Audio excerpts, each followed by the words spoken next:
Jadi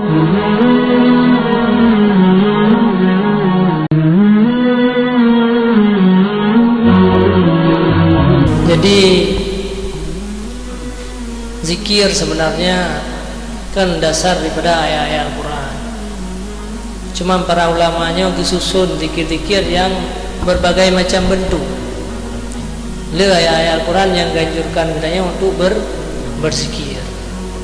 Ya ayyuhalladzina amanu dzkurullaha dzikran katsira wasabbihuhu bukratan wa asila. Uzkurullah zikran katsira.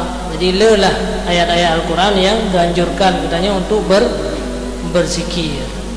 Cuman cara penyusunan ji kadang-kadang beda di antara sebahagian ulama dengan sebahagian yang lain. Yang tujuannya mandum adalah untuk membersihkan hati katanya, untuk menenteramkan jiwa katanya. Maka Imam Nawawi juga mengarang kitab Al-Azkar, disusun zikir-zikir. Menanti para ulama-ulama yang lain-lain terikat, mereka juga menyusun zikir.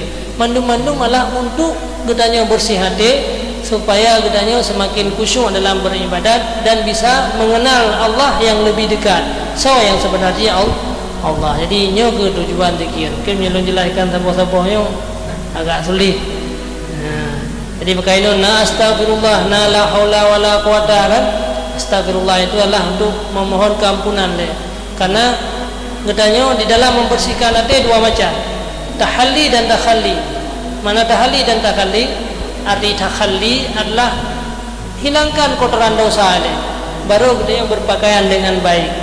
Jadi berpakaian itulah zikir. Ada katanya pikan mano ile baru sok baju yang lega. Jadi astagfirullah yang punya kan dalam telefon astagfirullahaladzim. Nyan astagfirullahnya ibarat mano ile peglih dosa-dosa yang kana. Kemudian baru ta pakai pakaian. Jadi yang lainnya sebagai pakaian mando. Maka jinona astagfirullah na ya Latif, na ya Allah, ya Sami' dan lelah macam-macam yang lain yang cara-cara disusun dalam zikir. Jadi tujuannya itu dua, takhalli dan tahalli. Takhalli artinya bersihkan daripada segala ataihan agar kemudian siap-siap katanya untuk berpakaian dengan pakaian yang baik. Mudah-mudahan demikian. Jadi nyo komentar yang bisa Tuan sampaikan.